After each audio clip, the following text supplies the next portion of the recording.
안녕하십니까. 방금 소개받은 최인수라고 합니다. 반갑습니다. 제가 트렌드 책을 매년 내는데요. 그 트렌드 책을 내고 나면 강연을 많이 다닙니다. 근데 보통 조찬 강연을 오면 저보다 선배님들이 훨씬 더 많으세요. 그리고 낮에 강연을 하면 저보다 약간 어린 후배들이 많습니다.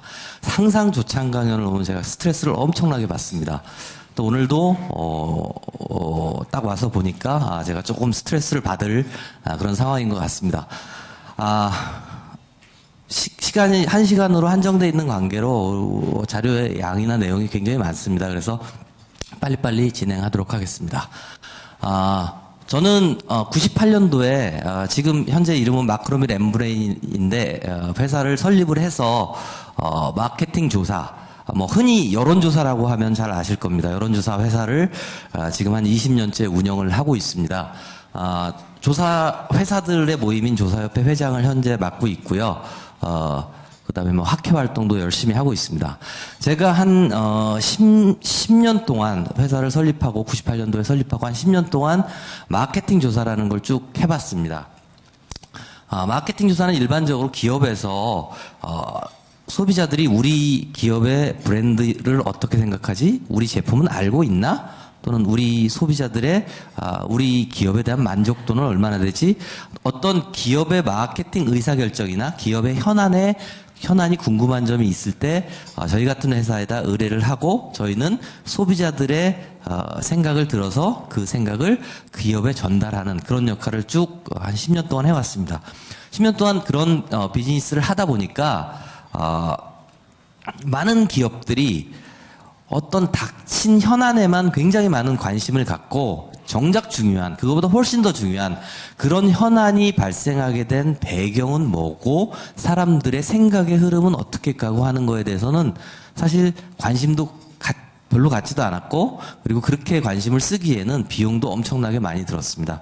그래서 저희가 그러면 우리가 그걸 한번 해보자라고 해서 2007년부터 1년에 한 100회 정도의 한 번 조사할 때마다 한 1000표본 정도 해서 1년에 100번 정도를 저희가 자체적으로 기획하고 조사를 했고요. 그거를 지금 현재 한 10년째 하고 있습니다. 그리고 그걸 한 3년 하다 보니까 그걸 해서 저희 이제 그 사이트인 trendmonitor.co.kr에 그 결과를 계속 올리고 언론에 발표도 하고 하는데, 이걸 하다 보니까 이거를 좀 정리를 해서 더 많은 분들한테 소개를 좀 했으면 좋겠다라고 해서 사실 2010년부터 저희가 책을 쓰기 시작했고요. 그래서 지금 2018년도에 10번째 책이 나왔습니다.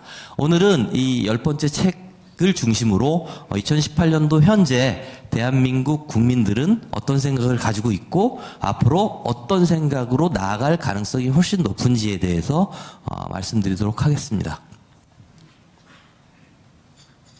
그러면 트렌드라는 게 뭘까요? 매년 연말이나 연초가 되면 매년 연말 되면 트렌드 서적이 본물처럼 쏟아져 나오죠. 트렌드는 기본적으로 어떤 방향, 일이 일어나는 방향, 추세 이런 것들을 얘기합니다. 방향이라는 게 있죠. 근데 정확한 트렌드의 정의는 실제로 학문적으로도 실무적으로도 명확하게 제시되어 있지 않습니다. 이런 표현들 혹시 많이 보셨을지 모르겠지만 일반적으로 트렌드라고 하면 이렇게 뭔가 그럴듯한 키워드 하나는 있어야 되는 거 아니야? 이게 지금 현재 하고 있는 트렌드 아니야? 라고 매년 이런 어떤 키워드 방식의 트렌드 소개가 굉장히 많이 나오고 있는데, 이런 키워드 방식의 트렌드 소개는 사실 굉장히 좀 위험한 면이 있습니다. 그래서 저희는 이 키워드 방식의 트렌드를 가급적이면 말씀을 안 드리려고 하는데, 왜냐하면 이 키워드 방식의 트렌드는 결국 기술 주도론, 그러니까 기술이 미래를 지배할 거다라는 생각 하에 이 기술을 추종하는 소수의 선도 소비자의 취향을 소개하는 정보가 될 가능성이 굉장히 높습니다. 이게 작년에 나온 책인데요. 2027년, 그러니까 작년에 10년 후에 4차 산업혁명이 본격화되면 미래가 이렇게 될 거다. 나와서 굉장히 많이 팔린 책입니다. 뭐 이런 여러 가지 것들이 이렇게 될 거다, 미래가. 근데 정말 미래가 이렇게 진행될까요? 미래에 정말 이런 일들이 다 일어날까요? 2027년에? 어떤 건 2027년에 일어나기도 하겠지만 어떤 건 그보다 빨리, 어떤 건 그보다 훨씬 늦게, 어떤 건 영원히 일어나지 않을 가능성이 높습니다. 결국 이런 미래의 여러 가지 기술들은 대중 소비자들의 선택을 받느냐 못 받느냐, 여기에서 그 운명이 결정이 되겠죠.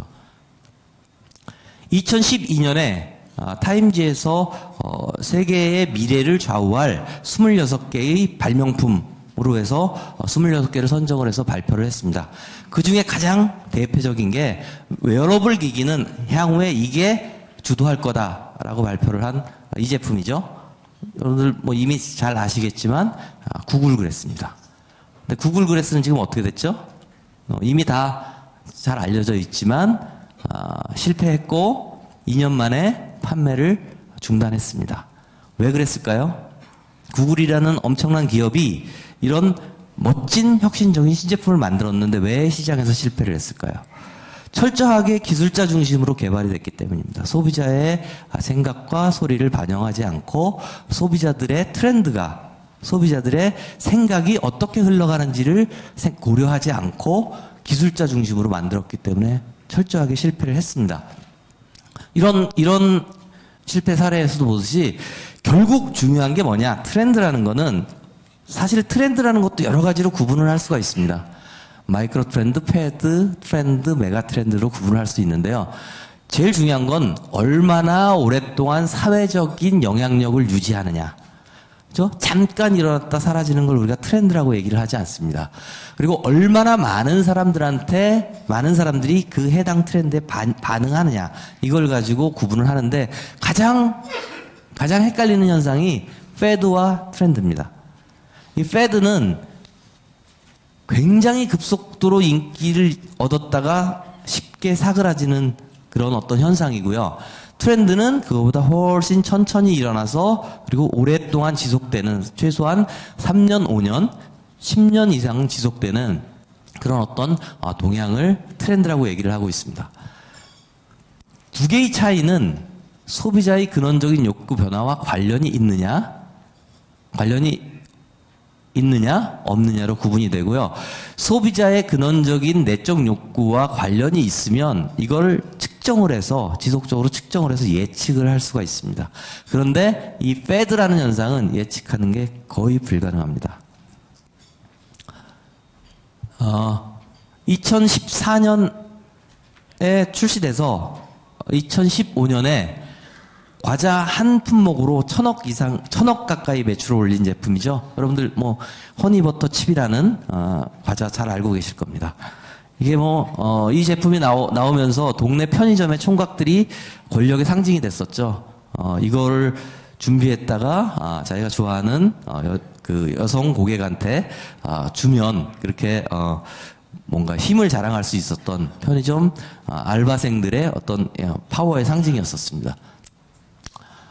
이게 이 당시 1,300원 했는데요. 3봉 묶어서 인터넷에서 경매로 10,000원부터 시작을 했는데 그것도 구하기가 쉽지가 않았었습니다. 엄청난 인기가 있었고 결국은 이런 사기도 나왔고 음모론까지 나왔죠. 직원이 빼돌려서 이렇게 부족하다. 근데 지금 어떻습니까? 여러분들 뭐 이미 다 잘 알고 계신 거지만 허니버터 칩의 인기가 훨씬 더 과거에 비해서 사그라들었고요. 이 기업에서는 이 허니버터 칩의 생산량을 늘리기 위해서 공장 설비를 2배로 늘리면 앞으로도 잘 팔리겠지. 그러니까 공장 설비를 2배로 늘리면 매출도 2배가 될 거야. 해서 공장 설비 늘렸는데 지금 2017년에는 2015년보다도 훨씬 더 적게 판매가 되고 있습니다. 이런 실패를 충분히 할 수가 있는 거죠. 이게 패드냐 트렌드냐 이거를 구분을 하기가 굉장히 어렵고요. 이게 이런 어떤 과자의 유행이 소비자의 근원적 욕구와 관련이 있는지, 그리고 그런 현상이 과거부터 미래에 어떻게 바뀌어갈 건지를 면밀하게 관찰하지 않고 패드라는 현상에 올인해서 투자를 했기 때문에 이런 실패를 맛볼 수밖에 없었습니다. 뭐 대표적인 예가 요거보다 조금 전에 하얀 국물 라면이라고 대한민국을 또 한동안 떠들썩하게 달궜던 그런 라면이 있었죠. 그 라면도 결국 지금은 마트에서조차 찾아보기 어려운 라면이 됐습니다. 결국 우리가 트렌드라 하더라도 잠재기는 예측을 할 수가 없습니다. 잠재기는 예측을 할 수가 없고요.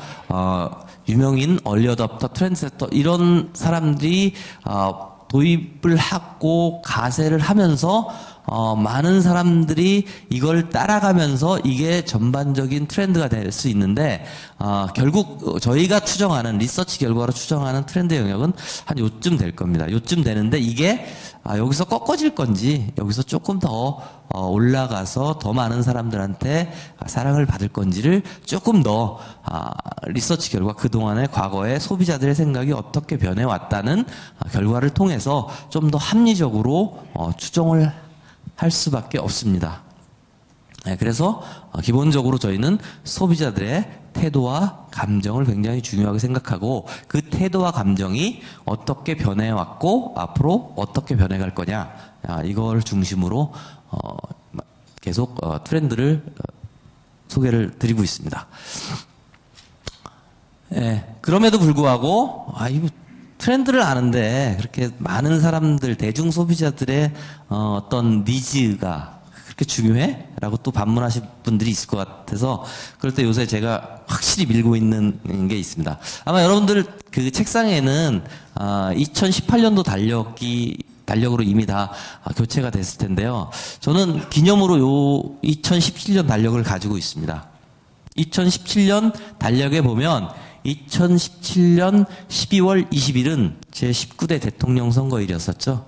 근데 여러분들도 이미 아시다시피 실제 대통령 선거일은 2017년 5월 9일로 바뀌었습니다.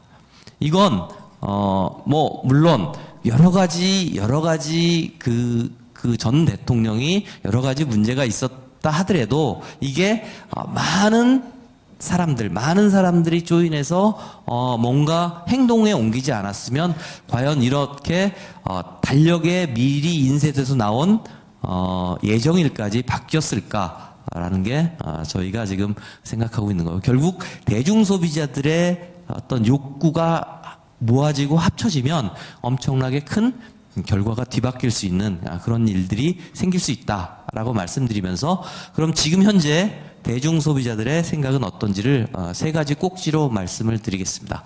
첫 번째는 욜로입니다. 먼저 퀴즈 하나 드리겠습니다. 매일 4,000원의 꽁돈이 생겨요. 매일 4,000원의 꽁돈이 생깁니다. 꽁돈이 생기면 여러분들은 어떤 선택을 하시겠어요? 1번 매일 그냥 스타벅스 라떼 한 잔. 스타벅스 라떼가 4,600원이더라고요. 그래서 600원 정도 보태서 스타벅스 라떼 한 잔을 사 먹는다. 일단 안 쓰고 어디에 쓸지 심사숙고한다. 4개월 동안 한 잔 값을 저축해서 해외여행을 떠난다. 30년 동안 복리로 투자해서 2억 원을 만든다. 한번 해보겠습니다. 1번 선택하실 분. 1번. 예. 1번 선택하시는데 손을 드신 분은 굉장히 젊으신 분이에요. 예. 혹시 4번 선택하실 분? 예. 손 드신 분 계신데요. 제가 강연하러 가고 4번 선택하겠다 그러는데 손 든 강연이 여기가 처음입니다. 예. 보통 10분한테 물어보면 6명은 이렇게 응답을 하고요. 3명은 요걸 합니다. 한 3달 정도는, 4달 정도는 참을 수 있지. 4달 정도 참아서 한 50만 원 정도 모이면 그거 가지고 뭐 일본 뭐 가까운 데나 아니면 뭐 제주도 여행은 충분히 갈 수 있으니까 그 정도는 내가 참을 수 있지. 그다음에 2번이 한 분 정도 계십니다. 그러니까 60%, 30%, 10%인데요. 4번을 선택하시는 분이 여태까지 없었습니다. 그런데 제가 예측을 좀 했어요. 여기는 4번에 손 드시는 분이 좀 있겠다. 사실 저도 제가 잘할 때 무슨 얘기를 굉장히 많이 들었냐면요. 아껴야 잘 산다. 저축이 미덕이다. 장기적으로 미래에 잘 살려면 아끼고 아껴서 투자해라. 이렇게 배웠거든요. 근데 지금은 이렇게 생각하는 사람이 아무도 없다는 거죠. 아무도 없습니다. 요 모임에서 몇 분 손 들 정도로 아무도 없습니다. 그러니까 너무 장기 투자에 대해서 미온적이니까 증권사에서 이런 광고도 합니다. 이거는 제가 만든 장표가 아니고요. 증권사에서 제가 퍼온 건데요. 라떼 효과라고 표현을 하더라고요. 라떼 효과. 하루에 4,000원씩 한 달을 모으면 12만 원을 모을 수 있습니다. 그렇게 5년을 모으면 약 800만 원이 되고요. 30년 후에 물가 상승률을 적용하면 약 2억 원이 됩니다. 그래서 30년 후에 2억이 된다고 하더라고요. 하루에 4,000원씩 모아서 30년 동안 2억이 되려면 금리가 얼마나 돼야 될까요? 네, 어려워하지 마십시오. 제가 다 계산해 놨습니다. 하루에 4,000원씩 한 달 12만 원, 1년 144만 원, 10년 1,440만 원, 30년이면 원금이 4,320만 원이고요. 금리 3%, 비과세로 때리면 30년도에 약 6,300만 원이 좀 부족한 금액입니다. 엄청 많이 차이가 나죠? 많이 부족해서 금리를 쭉 올려봤습니다. 올려봤더니 25%는 돼야 30년 후에 2억을 만들 수 있다라는 결론을 얻었습니다.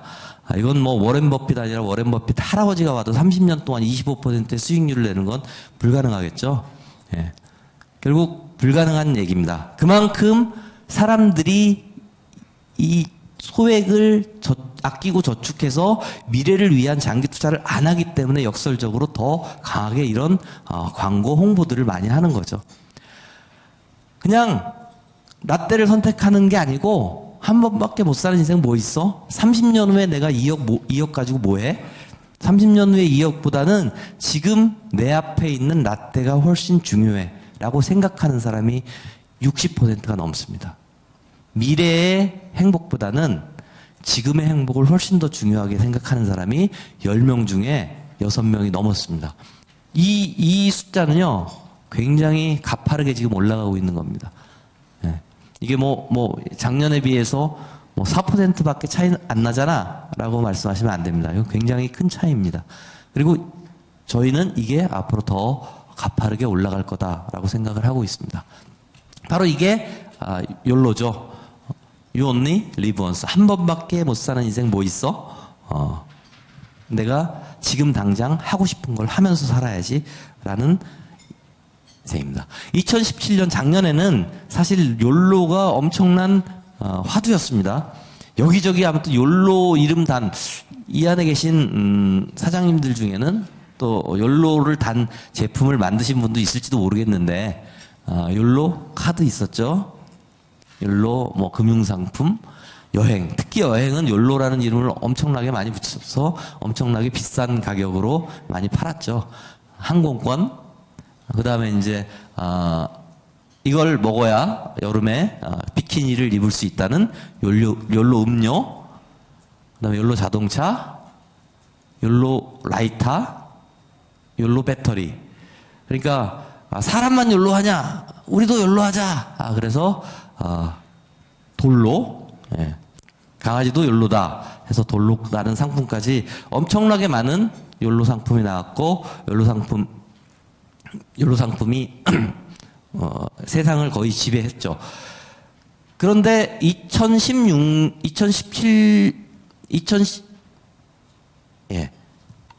처음에 욜로가 나왔을 때만 해도 언론에서 굉장히 약간 호의적이었습니다. 그동안 고생 많이 했으니까 이제 좀 인생 즐기면서 사는 것도 괜찮지라고 했는데요.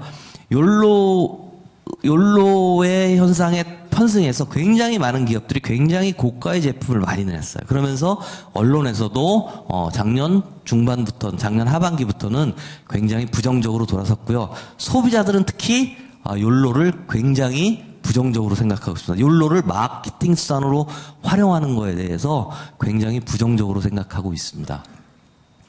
굉장히 욜로 제품, 고가의 제품들이 굉장히 많습니다. 고가의 제품들이 많기 때문에 이런 현상이 생겼고요. 이미 욜로가 소비의 문제가 아닌 가치관의 문제다라고 생각을 하고 있습니다.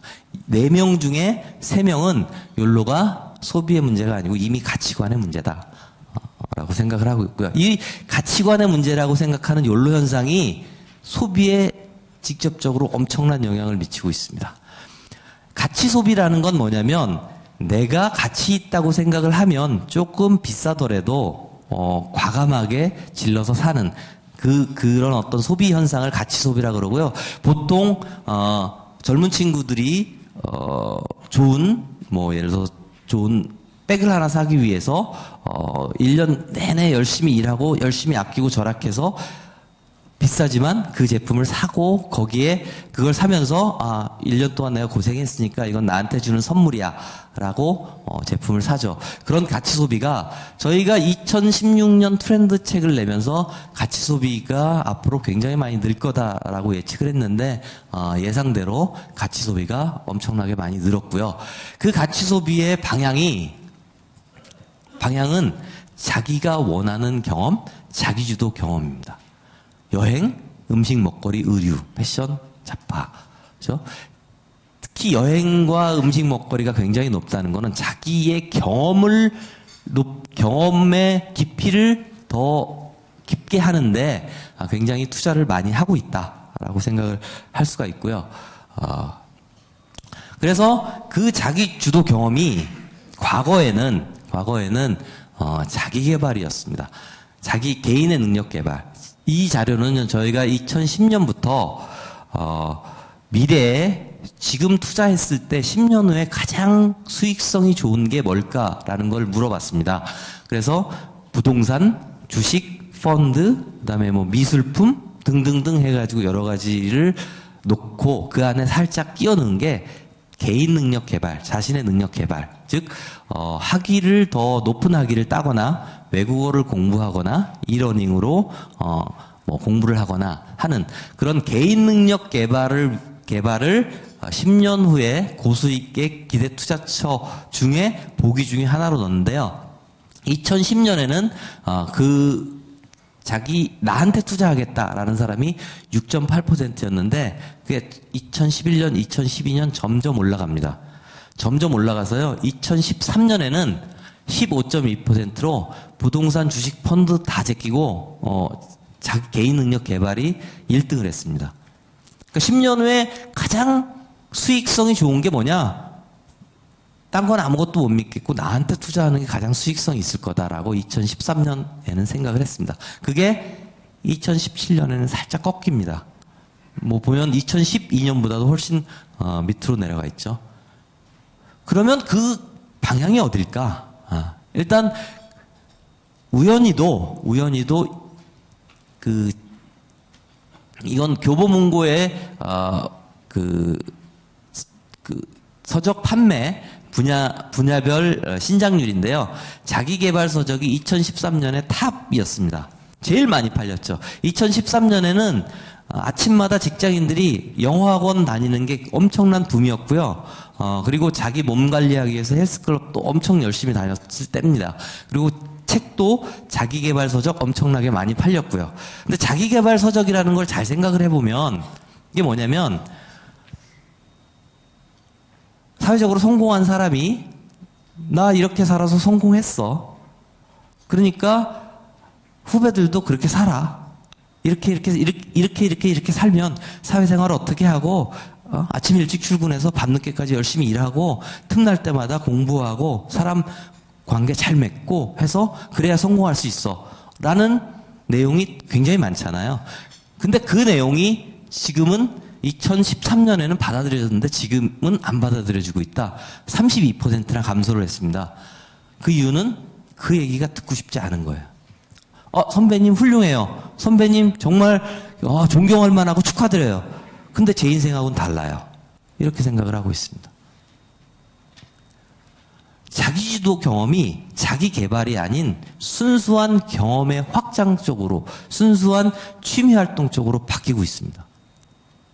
여행을 가고 취미 활동을 하는 쪽으로 바뀌고 있고요.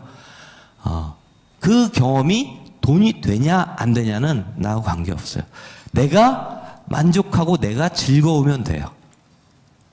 과거에는 내가 시간이 났을 때 뭔가를 하는 일이 10년 후에 내가 더 잘 되기 위한 나의 상품 가치를 더 높이기 위한 활동에 포커싱이 많이 됐다면 지금은 내가 더 잘 되기 위한 나를 상품화하는 일보다는 내가 지금 즐겁게 할 수 있는 일이 뭐지? 라는 쪽에 포커싱이 되고 있습니다. 그게 돈이 되냐 안 되냐는 전혀 개의치가 않아요. 그래서 이런 것들이 많이 원데이 클래스 같은 것들이 많이 생기고 있습니다. 카온이라는 악기가 있는데요. 뭐 저는 사실 개인적으로 보지는 못했습니다. 카온이라는 악기가 있는데 그게 뭐 이렇게 사각형 박스처럼 생긴 두드리는 타악기라 그래요. 그걸 배우기 위해서 직장인들이 월차를 내고 그걸 배우러 가요. 그게 개인의 경쟁력을 키우는 거와는 아무 관련이 없겠죠. 뭐 여러모로 쓸모가 많은 뜨개질, 플라워 아크릴, 펜화 그리기 같은 것들이 이런 클래스들이 엄청나게 많이 생겨나고 있습니다. 경쟁적이지 않은 배움을 추구합니다. 뭘 배우고 싶어해? 하고 싶은 취미 활동이 뭐야? 악기 배우고 싶어 하고요. 요리 배우고 싶어 합니다. 요가 필라테스 배우고 싶어 하고요. 그래서 이게 성인 학습지인데요. 이게 한국교육개발에서 나온 자료인데요. 아동학습지입니다. 구몬 빨간펜이라는 아동학습지인데요. 그 아동학습지에 성인 회원이 5만 명이 넘었습니다. 5만 명이 애들이 보는 학습지를 풀고 있어요. 물론 외국어가 굉장히 많습니다. 근데 그 중에는 초등학교 5학년, 6학년 중학생의 산수 문제가 있고요. 이게 방송에도 됐습니다. 뭐 EBS에서는 특집으로 다뤘고요. SBS에서 어린이용 학습지를 푸는 어른들 해가지고 뉴스에 났고요. 이 SBS 8시 뉴스에 세브란스 병원인데 밑에서 한 분이 커피숍에 앉아 기다리면 의사 선생님이 내려오셔요. 내려오시고 요 앞에 앉아 계신 분은 있고 의사 선생님이 열심히 문제를 풉니다. 열심히 문제를 풀면 그 자리에서 이분이 채점을 해줘요. 빨간 펜으로. 그래서 다 맞았어요. 참 잘했어요. 도장 꽝 찍어주면 이분은 와 신나 그러고 올라가는 거죠. 의사 선생님이 초등학교 산수 문제를 풀면서. 그래갖고 저희 직원이 그거를 집에서 해봤대요. 근데 시간이 어떻게 가는지를 모르고 그렇게 재밌더랍니다. 그리고 그거를 다 맞췄대요. 그랬더니 그 딸이 아빠 이거 다 맞았어. 그러니 그때 그 희열은 말도 못했다고 합니다. 내가 이렇게 완벽하게 잘할 수 있는 게 있구나. 그렇죠? 근데 욜로라는 거를 잘 생각해 보면 왜 욜로 현상이 생길까를 우리가 좀 생각을 해봐야 됩니다. 왜 욜로 현상? 그러니까 미래에 좀 우리가 지금 아끼고 노력해서 미래에 좀 잘 살기 위한 뭔가를 추구하는 게 사실 인간의 삶이라고 우리 기성세대들은 다 알고 있는데 젊은 사람들은 그거보다는 지금 내 앞에 있는 달달한 커피 한 잔이 훨씬 중요해 라고 생각을 하고 있습니다. 왜 그럴까요? 자, 아까 처음에 질문 드렸던 30년 후에 2억을 모으기 위해서 30년을 내가 커피를 안 마시면서 아낄 거야 라고 해서 30년 후에 2억을 모으기도 어렵다고 말씀드렸죠. 커피 안 마시고 30년 후에 열심히 모아봐야 3% 금리면 한 6,300만 원 된다 그랬습니다. 근데 어쨌든 그렇게 해서 30년 후에 2억을 모았다고 가정을 하면 그 2억을 가지고 서울 시내에 25평짜리 아파트 전세라도 얻을 수 있을까요? 그죠? 이걸 아끼고 참아서 예를 들어서 내가 커피 마시고 싶은 거 한 5년, 10년만 참으면 내 집을 살 수 있어. 집 전세를 얻을 수 있어. 내가 결혼할 수 있는 자금을 만들 수 있어. 그러면 그거 아끼죠. 근데 문제는 뭐냐면 실제로 그렇게 될 가능성이 없다는 거죠. 욜로는 사실 돈 문제에서 생긴 감정의 문제입니다. 돈 문제에서 생긴 돈이 없으니까 그리고 미래에도 돈이 늘어날 것 같다고 생각하지 않으니까 미래보다는 지금 내가 하고 싶은 거, 내가 즐기고 싶은 거, 내가 지금 느끼는 감정이 중요해 라고 자꾸 생각을 하고 있는 겁니다. 그러니까 장기적인 전망으로 뭔가 투자를 해야 되겠다 이런 생각은 못하죠. 그런데 사람들이 부자가 되고, 그래서 저희 굉장히 궁금했어요. 그러면 사람들이 부자가 되고 싶어 하지 않는 걸까? 근데 부자는 되고 싶어 해요. 거의 떨어지지 않았고, 오히려 2016년보다 2017년에 조금 더 증가했습니다. 10명 중에 9명은 부자가 되고 싶어 해요. 근데 문제가 뭐죠? 한국에서는 그걸 이룰 가능성이 별로 없다고 생각을 합니다. 기대치는 이만큼 높은데 나는 부자가 되고 싶은데 한국에서는 부자가 되기 어려워 라는 게 지금 사람들의 생각입니다. 그러면 어떤 문제가 생겨요? 스트레스가 생기죠. 그죠? 자괴감이 생깁니다. 상대적인 박탈감이 생기고 스트레스가 생깁니다. 상대적인 스트레스 수준별인데요. 평소에 스트레스 지수 높은 사람이 평소에 스트레스 지수가 낮은 사람보다 충동구매를 훨씬 많이 해요. 상대적인 박탈감을 경험해 본 사람이 그렇지 않은 사람보다 충동구매를 훨씬 많이 합니다.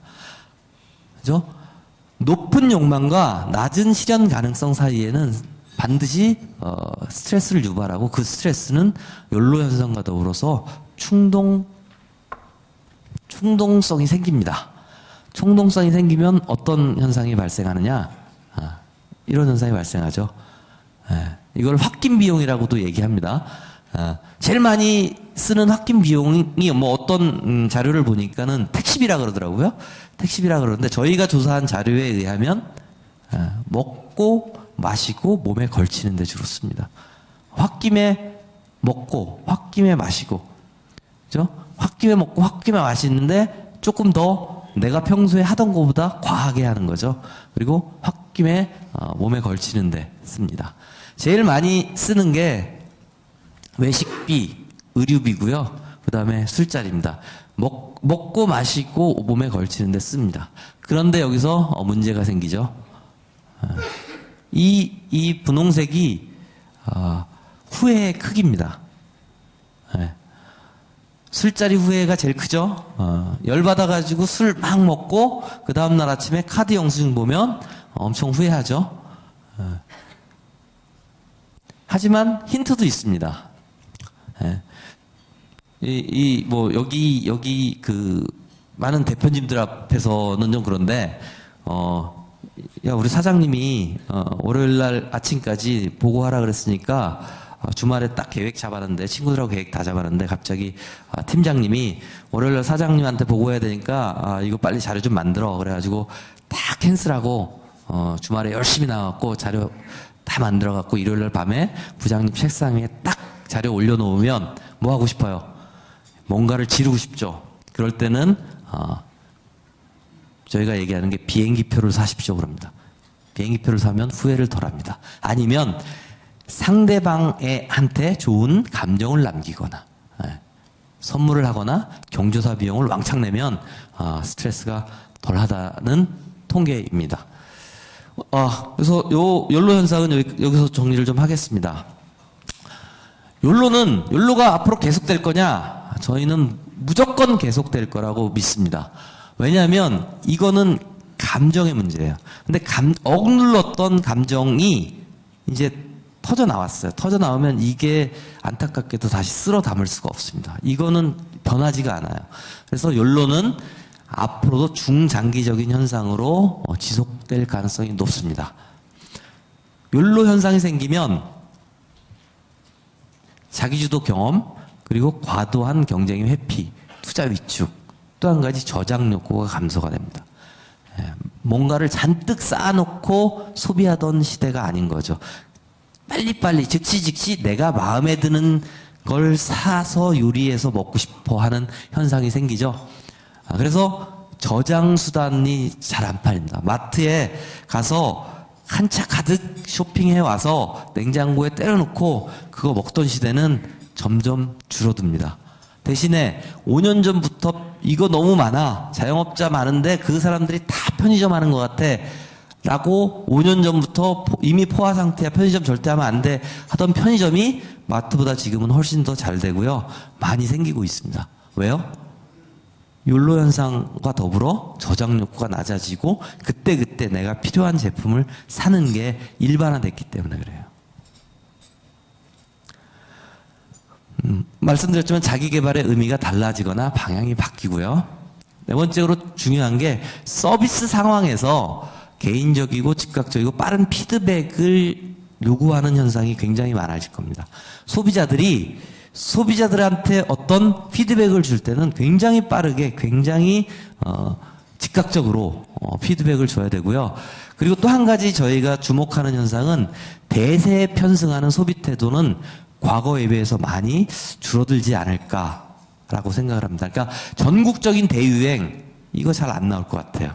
이건 저희뿐만 아니라 많은 트렌드를 얘기하는 사람들이 하는 이구동성으로 하는 얘기입니다. 전국적으로 이렇게 막 대세몰이 해가지고 하는 트렌드가 앞으로는 잘 안 나올 것 같다라는 게 왜냐하면 내 감정이 중요해지면서 다른 사람 얘기를 안 들어서 그래요. 뭐 이건 뒤에도 계속 나옵니다. 다섯 번째로 욜로가 꼭 감정을 내포하고 있기 때문에 분명히 거기서는 부정적인 감정이 표출됩니다. 조직 문화에서는 충동적인 퇴사나 충동적인 사회 문제도 증가할 수 있습니다. 두 번째로 뉴 프로페셔널리즘의 탄생이라는 주제로 말씀을 드리겠습니다. 2003년 2월 24일인데요. 베르나르 루아조라는 여기 근데 프랑스의 유명한 셰프였습니다. 인상 좋게 생기셨죠? 셰프였는데 이분이 2003년 2월 24일에 아주 엽기적인 방법으로 자살을 합니다. 자살을 하는데 이분의 자살이 얼마나 뭐랄까요? 충격적이었냐면 프랑스의 문화부 장관이 애도 성명을 공식적으로 발표할 정도였고요. 그 기사가 2003년도 중앙일보에 실릴 정도로 굉장히 유명한 분이었습니다. 그리고 뭐 식당과 호텔 그룹으로 상장되기도 했던 그런 분입니다. 그래갖고 이런 일이 잊혀질 때쯤 또 한 번의 스타 셰프가 자살을 하죠. 이분도 역시 권총으로 자살을 합니다. 이 두 분의 자살이 뭐 물론 개인적으로 여러 가지 일들이 있겠지만 많은 사람들이 얘기하는 게 그 원인으로 바로 이 미슐랭 가이드를 얘기를 하고 있습니다. 말도 많고 탈도 많은 이 미슐랭 가이드가 2016년 말에 한국에도 도입이 됐죠. 네, 한국에도 도입이 됐습니다. 이 두 스타 셰프를 자살까지 몰고 가게 한 이 엄청난 권위를 갖고 있는 미슐랭 가이드가 한국에 들어왔어요. 지금도 굉장히 두 개의 뭐 양비론적으로 찬반 논란이 많습니다. 어떻게 음식은 그 나라의 문화인데 그런 것들을 다 배제하고 평가를 할 수가 있냐라는 의견이 하나가 있고요. 그 다음에 또 한 의견은 글로벌 스탠다드인데 외국 사람들이 볼 때 뭔가 표준이 있어야 되는 거 아니야? 라는 그런 둘 다 뭐 옳은 주장이죠. 주장들이 있습니다. 저희가 얘기하고 싶은 건 이런 권위가 과연 한국에서 통할까? 결론적으로 말씀드리면 한국 소비자들은 그렇게 만만하지가 않습니다. 그래서 그 첫 번째 단추로 저희가 해외에서 성공했던 유명한 음식점을 한국 소비자들은 어떻게 생각할까? 뭐 해외 유명 디저트가 있는데 그냥 요즘 그 강남역에 들어와서 엄청난 선풍적인 인기를 끌고 있는 쉑쉑버거를 그냥 생각하시면 됩니다. 꼭 한번 가보고 싶다. 줄을 서더라도 꼭 한번 가보고 싶다는 사람이 40%, 30%로 뭐 그렇게 낮은 숫자는 아니에요. 근데 왜 가보고 싶으냐? 맛있을 것 같아서? 라는 것보다는 약간 트렌디한, 좀 뭔가, 뭐 새로운 거니까 한번 가봐야 되는 거 아니야? 라는 그런 생각으로 가고요. 중요한 건 뭐냐면, 가본 다음에 평가는 어떠냐? 다시 오고 싶을 만큼 대체로 만족했다는 비율이 20%밖에 안 됩니다. 기대에 못 미친 이유가 뭐냐? 일단 음식도 별로고, 생각보다 가격도 비싸다. 중요한 건 해외 맛집에 근본적인 의심이 있어서 그렇습니다. 한국 소비자들은 해외에서 유명한 또 권위 있는 무언가가 들어올 때 이게 한국에 들어오면서 변질될 거다라고 생각을 해요. 장난칠 거라고 생각을 합니다. 왠지 더 비싸질 것 같다? 맛도 좀 다른 것 같다? 그 브랜드와 권위에 대한 뭐랄까 약간 아주 그냥 고질적인 의심이 한국 소비자들한테는 엄청납니다. 오죽하면 이 오른쪽은요, 이게 둘 다 YF 소나타입니다. YF 소나타인데요. 이 오른쪽 거는 현대자동차 엘레바마 공장에서 만든 건데요. 아무 미국의 대리점에 가서 아무 차나 구입해가지고 한국으로 가져온 차입니다. 이 차는요, 울산 공장에서 만든 건데, 울산 공장에서 만든 차를 한국 대리점 아무 데서나 랜덤하게 하나를 셀렉트해서 가져온 거예요. 물론 소비자들이 다 한 겁니다. 소비자들이 다 하고 2015년 8월 22일 날 인천의 한 공원에서 두 똑같은 YF 소나타를 한국에서 만든 거, 미국에서 만든 거 똑같은 YF 소나타를 56km로 정면 충돌을 시켰어요. 그러고 그 두 차가 다 똑같이 부서졌습니다. 똑같은 크기로. 그러면서 부사장님은 감격의 눈물을 흘릴 정도로. 이게 왜 일어났냐면 미국에서 만든 차가 한국에서 만든 차보다 훨씬 튼튼하다 라는 얘기가 걷잡을 수 없이 번져나가니까 이 자동차 회사에서 어쩔 수 없이 이런 실험까지 했던 거죠. 이 정도 해야 소비자들이 믿어요. 네. 그래서 그거와 비슷한 게 그 연예인 브랜드라는 게 있잖아요. 그래서 연예인을 뭐 모델로 쓰는 것뿐만 아니라 연예인 이름으로 판매되는, 그리고 연예인 직접 경영하는, 물론 물건을 팔 때 굉장히 중요한 것 중에 하나가 인지도인데요. 인지도 면에서는 굉장히 좋습니다. 인지도는 일단 먹고 들어가죠. 그런데 호감도 인지도하고에 훨씬 못 미치고요. 연예인의 지명도 인지도하고 제품은 별개로 생각을 하고 있습니다. 그렇죠? 이게 뭐냐면 외적인 유명세, 높은 인지도든 사회적인 권위든 이거와 콘텐츠는 다르다라고 한국 소비자들은 이미 판단을 하고 있어요. 네. 현대자동차? 웃기지 마. 니네 미국에서 만드는 게 더 튼튼하잖아. 보여줘. 네. 내수시장 점유율 70%가 넘는 엄청난 권위를 갖고 있는 브랜드가 그걸 보여주기 위해서 차를 정면 충돌을 시킬 수밖에 없는 상황이죠. 예. 그보다 본격적인 판단은 내가 해야 한다고 자각하고 있습니다. 한국의 소비자들은. 그래서 제일 중요한 게 뭐냐? 내 경험이에요. 이전에 사용했던 경험. 근데 이전에 사용했던 경험이 없으면 뭘 참고하느냐? 다른 사람의 경험을 참고합니다. 이게 엄청나게 일상화돼 있어요. 그래서 판단의 근거를 엄청나게 모으고 있습니다. 그렇죠? 제품 구매 시 항상 고객의 리뷰를 확인한다는 사람이 한 80% 가까이 돼요.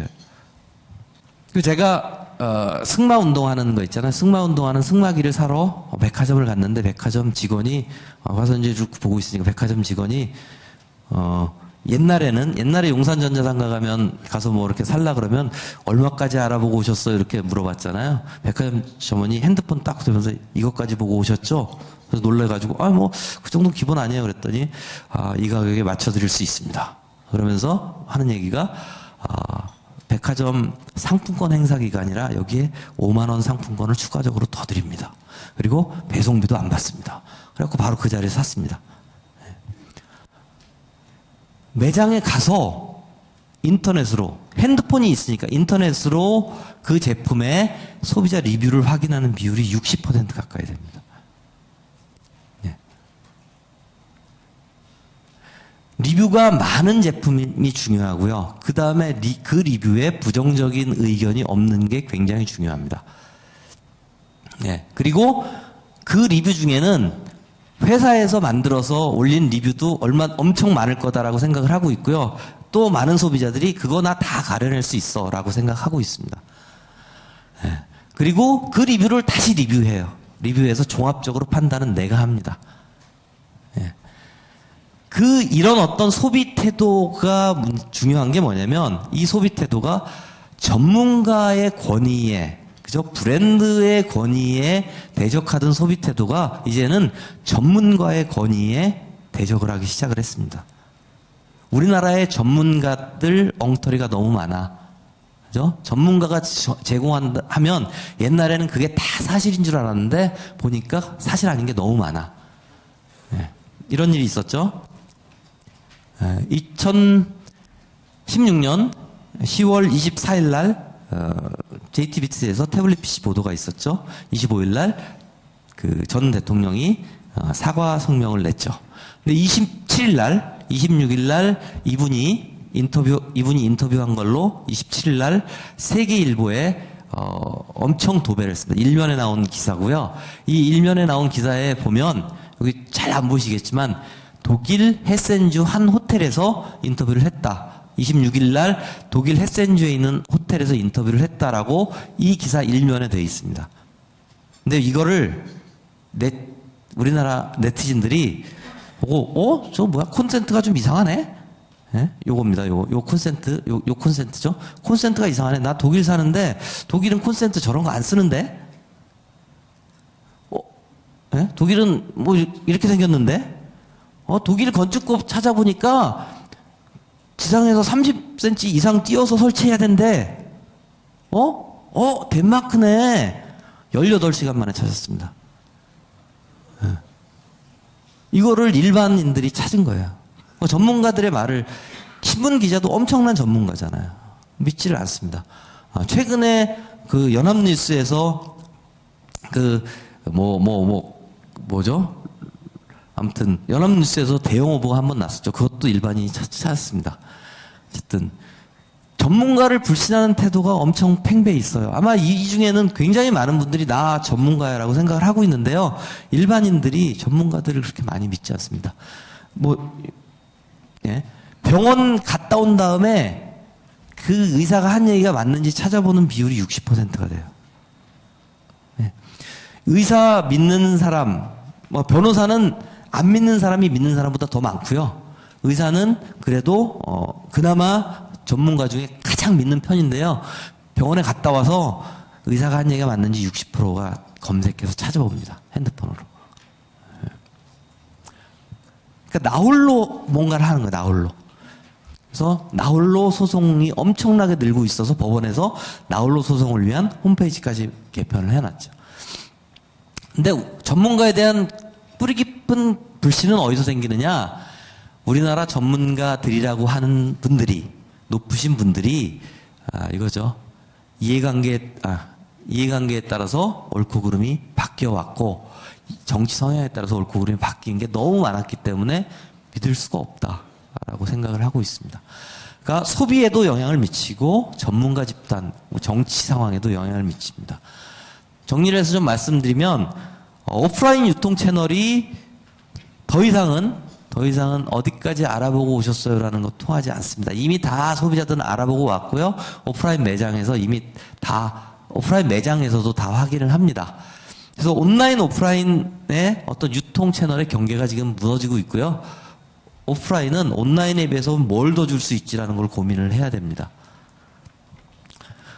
두 번째로 소비자들이 일상적으로 팩트를 체크하는 시대가 됐습니다. 제가 이렇게 얘기하고 있으면 아마 몇 분은 저 사람이 얘기하는 게 맞아 그러고 아마 그 핸드폰 찾아보시는 분도 계실 텐데요. 어떤 매체 일상적으로 팩트를 체크하기 때문에 사회적 권위가 있는 누가 얘기하느냐 하나도 중요하지 않습니다. 뭐를 어떤 방식으로 전달하느냐가 훨씬 더 중요한 시대가 됐습니다. 세 번째는 전문가의 권위가 아니고 믿을 수 있는 신뢰감을 주는 개인 또는 집단.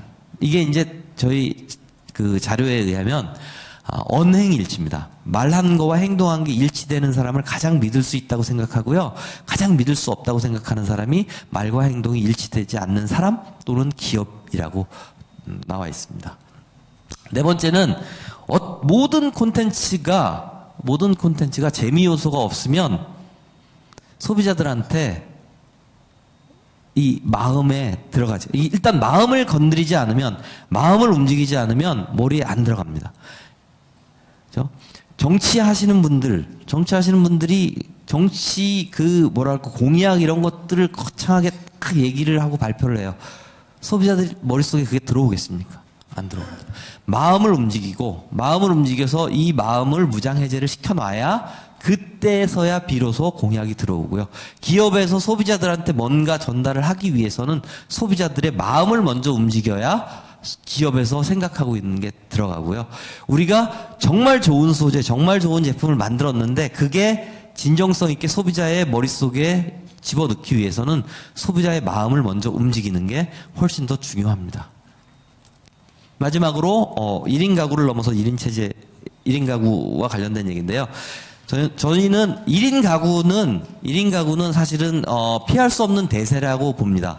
피할 수 없는 대세라고 보는데요. 근데 1인 가구가 과연 우리나라의 경제를, 그러니까 마치 많은 매체에서 1인 가구가 블루오션이 될 거다라고, 그러니까 어필을 굉장히 많이 하는데요. 우리나라 1인 가구는 사실은, 어떤 표현에 의하면 피투성입니다. 그러니까 던져진 존재라는 거죠. 내가 자발적으로 나는 혼자 사는 게 너무 편하고 좋아라고 해서 1인 가구가 된 1인 가구가 몇이나 있을까요? 어쩔 수 없이 혼자 사는 1인 가구가 훨씬 더 많다는 거죠. 서울시 통계를 보면 1인 가구의 65%가 다세대 주택에 삽니다. 다세대 살고요. 서울시에서 1인 가구에 제일 많은 분이 65세 이상 여성분이세요. 그리고 50세 이상의 남성 황혼 이혼을 당한 남성들이 엄청나게 많이 증가하고 있고요. 1인 가구의 소득이 지금 4분기 연속으로 최저점을 찍고 있습니다. 계속 소득이 떨어지는 거죠. 1인 가구가 절대 시장이 아닙니다. 근데 저희는 더 중요한 게 1인 가구보다는 1인 체제라고 보고 있습니다. 커피부터 좀 얘기를 시작하면요. 2012년 자료인데 커피 전문점의 증가율이 커피 전문점 치면 같이 나오는 얘기가 포화 상태입니다. 사실 지금도 커피 전문점 포화 상태다라고 얘기를 하는데요. 2012년에도 이미 포화 상태다라는 얘기가 있었습니다. 이때 시장 규모가 전체 커피 시장이 한 4조 정도 됐습니다. 그리고 커피 전문점이 한 3만 5천에서 4만 개 정도 됐는데요. 2017년 4월 달에 커피 전문점이 9만 개를 돌파를 했고요. 커피 전문점 커피 시장이 6조를 돌파를 했습니다. 그러니까 2012년에 한 4조가 조금 안 되던 시장이 6조를 돌파를 했습니다. 물론 커피 전문점 숫자 증가한 것보다 시장이 적게 증가했기 때문에 커피 전문점 하나의 수익성은 훨씬 떨어질 수 있습니다. 커피가 이렇게 커피 전문점이 많아지는 이유가 뭘까요? 소비자들이 커피 맛을 조금씩 더 구분을 잘하고 있습니다. 커피 맛을 구분하는 편이다라는 비율이 점점 늘고 있습니다. 근데 대부분 커피 맛 구분 잘 못하더라고요. 젊은 친구들이 이거 잘하지 저도 못합니다. 근데 커피 입맛의 고급화만으로 이렇게 커피 전문점이 많아지는 거를 설명하기 좀 어려워요. 그래서 제가 2010년도에 낸 서울대 김난도 교수랑 같이 공동으로 낸 책입니다. 소비자는 무엇을 원하는가라는 책인데요. 이때 커피 전문점에 간 이유는 누구를 만나러 갔어요. 커피는 그냥 매개일 뿐 얘기하러 갔어요. 누구랑 간 비율이 거의 90% 가까이 됩니다. 10명 중에 9명은 누군가 얘기를 하기 위해서 커피를 전문점에 갔는데요. 지금은 2009년에 비해서 커피 전문점 혼자 가는 비율이 3배 가까이 됩니다. 대학가에서 흔히 볼 수 있는 풍경인데요. 대학가에서는 시험 때 학생들 못 들어오게 하는 경우도 있고요. 2시간으로 시간을 제한하는 경우도 있고요. 혼자 노트북 들고 가서 커피 한 잔 시켜놓고 2시간, 3시간, 4시간 작업하는 게 아주 일상적인 현상이 돼가고 있습니다. 근데 문제는 혼자 하는 게 커피만이 아니죠. 혼밥이라는 것도 있는데 혼밥이 1인 가구 때문에 혼밥이 많이 늘어나는 거다. 2인 가구와 혼밥 비율이 훨씬 높습니다. 이거는 물론 집에서 먹는 밥은 아니고요. 왜 밖에서. 그 다음에 젊은 세대에만 국한된 현상도 아닙니다.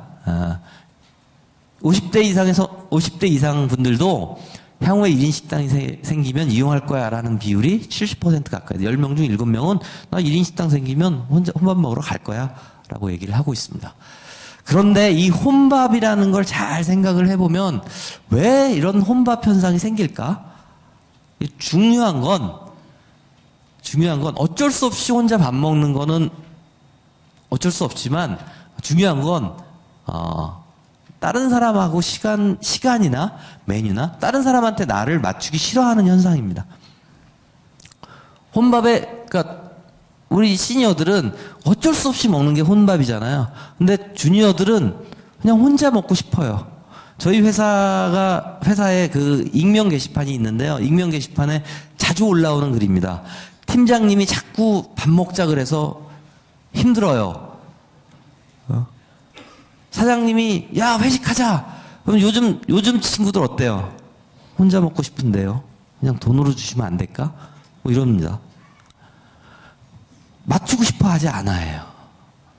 그리고 팀끼리 나가서 밥 먹는 게 내가 왜 점심시간까지 이 회사 사람들하고 같이 있어야 되지라는 생각을 합니다. 맞추고 싶어 하지 않아요. 그러니까 혼밥 이제 강연하러 가서 이제 앞으로 이제 1인 식당 생기면 혼밥 많이 하셔야 돼요. 그게 이제 대세가 됩니다. 그 후배들이 혼자 밥 먹고 싶어 해요. 그러면 어떡하시겠습니까? 혼자 밥 드셔야 되잖아요. 그럼 제일 걱정되는 게 뭐냐? 식당에 들어가면 창피하지 않을까? 누가 나를 다 쳐다보지 않을까? 그리고 주문해 놓고 나올 때까지 뭐 하지? 걱정하지 마십시오. 한 번만 가보시면 됩니다. 식당 들어가면요 아무도 안 쳐다봅니다. 전부 핸드폰 보고 있습니다. 그리고 여러분도 핸드폰 보시면 됩니다. 스마트폰이 친구예요. 네. 친구 이상입니다. 화장실에 갈 때 휴지 안 가져가도 스마트폰 갖고 가야 되고요. 그냥 근처에 있는 것도 불안해서 껴안고 자야 돼요. 껴안고 자는 사람의 비율이 60%예요. 네. 친구 이상입니다. 옆에 있는 사람은 그냥 있는 사람이에요. 친구는 스마트폰이에요. 네. 이거 결코 설정샷 아닙니다. 기자가 설정샷 아니래요. 이런 현상 얼마든지 많잖아요. 그죠? 네. 옆에는 그냥 옆에 앉아있는 사람이고 친구는 스마트폰이에요. 네. 네. 그러니까 나한테 다른 사람이 필요할까라는 의심이 들어요. 그리고 옛날에는 쟤 어디 출신이래? 쟤 뭐 하다 왔대? 자꾸 간을 봤는데 요새는 궁금하지도 않아요. 그러니까 이렇게 그러니까 인간관계라는 게 뭡니까? 사소한 질문을 주고받으면서 인간관계가 쌓이잖아요. 오늘 날씨 너무 춥죠? 이거 언제까지 간대요? 뭐, 예를 들어서, 이번 올림픽에서 저기 썰매에서 우리가 금메달을 과연 딸 수 있을까요? 정연이 페더러를 이길 수 있을까요? 뭐, 이런 사소한 대화를 하면서 인간관계가 쌓이고 그게 친해지는데, 지금은 핸드폰에 검색을 하면 되니까 묻지도 않죠. 그래서 저희가, 은행을 한번 해봤습니다. 핸드폰 의존도가 높은 사람이 친구, 가족, 배우자와 문제가 있는 건지 원래 친구, 가족, 배우자한테 왕따여서 스마트폰 의존도가 높아졌는지는 모르지만 스마트폰 의존도와 인간관계는 확실히 관계가 있습니다. 문제가 생겨요. 네. 옛날에는 사람들이 그냥 친하려고 모였어요. 사회성이라는 게 뭡니까? 친해져야 돼요. 술 한잔 먹으면서 형님 동생 해야 그 다음에 가서 형님 이번에 한번 도와주시죠. 그래야지 뭔가 같이 할 수 있는 일이 생겼잖아요. 옛날에는 친하기 위해서 인터넷 커뮤니티도 친하기 위해서 가입했습니다. 근데 체감적으로 아시지만 이 인터넷 커뮤니티 가입 여부가 엄청 떨어져요. 그런데 갑자기 살짝 늘어납니다. 사람들이 이제 다시 친해지려고 그러나? 봤더니 친목도모는 아닌 것 같아요. 친목도모는 여전히 엄청 떨어지고 있습니다. 친해지고 싶어 하지 않아요. 지금의 모임은 보다 목적이 뚜렷해지는 걸 원합니다. 여행, 게임, 재테크 엄청나게 상승했고요. 이거는 선호하는 분야입니다. 선호하는 분야, 여행, 게임, 재테크 엄청 상승했고요. 친목 확 떨어졌습니다. 요리, 맛집, 패션, 미용 이런 거 다 올라가는데 친목도모는 그러니까 여행이 모임의 목적이 굉장히 뾰족해졌고 뚜렷해지기를 원하고요.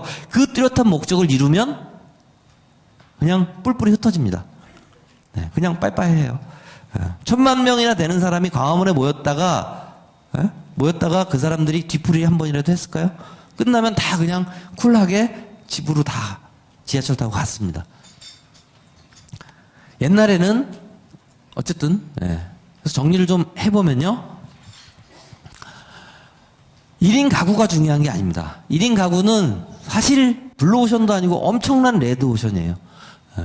중요한 건 뭐냐면 혼자 밥 먹고 혼자 술 먹고 혼자 영화 보는 것뿐만 아니라 전문적인 영역에서도 판단도 내가 하고 전문적인 영역에서도 스스로 정보를 찾고 그러니까 딴 사람한테 물어보고 하는 게 굉장히 빚진다라는 생각을 하고 영향력을 최소화하려고 그럽니다. 그리고 인간의 감정은 총량이 있어서 조금 이따 말씀하겠지만 감정의 총량이 있는데 욜로 현상이 생기면서 내 감정에 충실하게 돼요. 내 감정에 충실하게 되면 반대로 타인에 대한 내가 쏟을 수 있는 감정은 줄어듭니다. 예. 그래서 인간관계에서 오는 과도한 감정 소모를 최소화하려고 하고요. 상업적으로는 뭐 여러분들이 판단해 보시면 될 것 같습니다. 그리고 그래서 그 사람 머릿속에 뭔가를 집어넣으려면 가슴을 움직여야 돼요. 감정을 건드리지 않고는 이 머릿속에 뭔가를 집어넣을 수가 없습니다. 그 다음에 SNS는 관계 확장에 더 이상 관계 확장의 도구는 아니라는 말씀을 드리고요. 그럼에도 불구하고 인간은 사회적인 동물입니다. 사회적인 동물이기 때문에 어쨌든 형태가 좀 바뀌죠. 일단 정리해서 좀 말씀을 드리면요. 각 그 파트마다 제가 요약은 따로 좀 정리를 해놨는데 가장 중요한 키포인트가 뭐냐. 사실 진화론적으로 이게 로빈 덤바라는 굉장히 유명한 분이 계신데요. 그 인터넷 찾아보시면 그 덤바의 수라는 이게 인류학자인데 덤바의 수라는 그게 이제 인터넷에 주로 나오는데 이게 150입니다. 그러니까 인간이 친밀하게 지낼 수 있는 사람의 수는 여태까지 과거부터 현재까지 쭉 봐도 150명을 넘지 못한다. 트위터에 친구 1000명 있어도 결국 친한 사람은 150명을 넘지 못한다는 게 이 사람의 주장이고요. 이 사람의 주장인데 어쨌든 이 사람이 얘기하는 게 뭐냐면 진화론적으로 인간이 가장 중요한 발명품은 사회성이라는 거예요. 같이 공동으로 뭔가를 하는 그런 협동 작업이고 사회성이라는 건데 그 사회성이 유지가 되려면 제일 중요한 것 중에 하나가 뭐냐면 친밀함입니다.